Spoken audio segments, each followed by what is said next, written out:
Okay, this is the second video of the double track twist tie.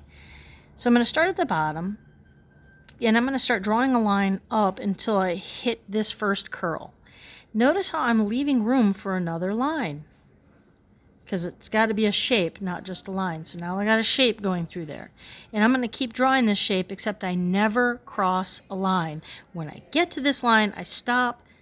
And then I'm going to carry on. Notice I'm going to keep this shape in between the gaps. That's why I have the gaps. I'm just going in between there. I don't want it any thicker than like a straw that you would drink from. Maybe even a little thinner than that. And I'm just going to do the two sides, and it goes all the way up. All the way up.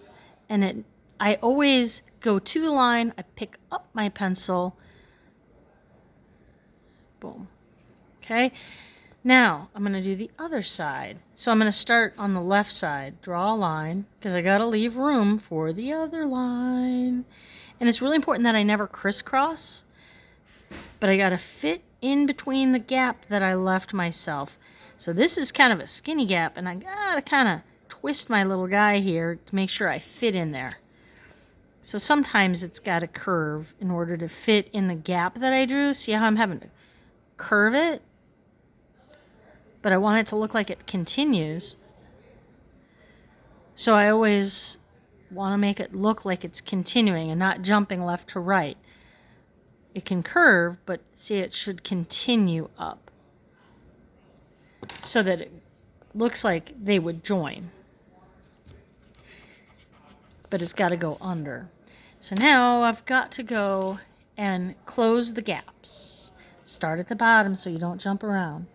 Close the gap. Close the gap. The other side. Close the gap. Close the gap. The other side. Close the gap.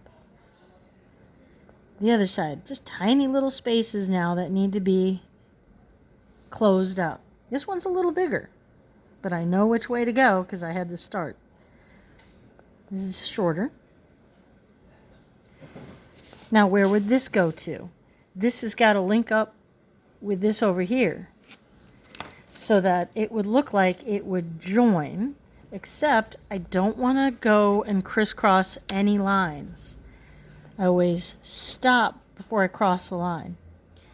Where would this one go to? It's going to join this guy right here, but it's going to go under, so I would not draw going over a line because it's got to go under.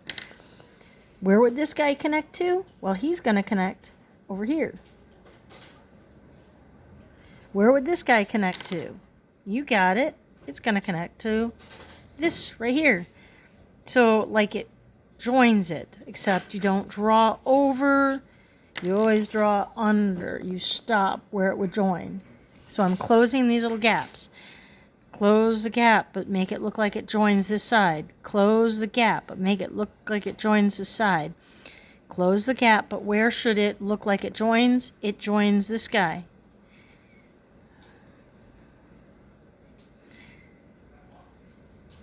So there should not be dangling lines. They should always go all the way to. Now you're ready for the shading, but let's put that in a different video.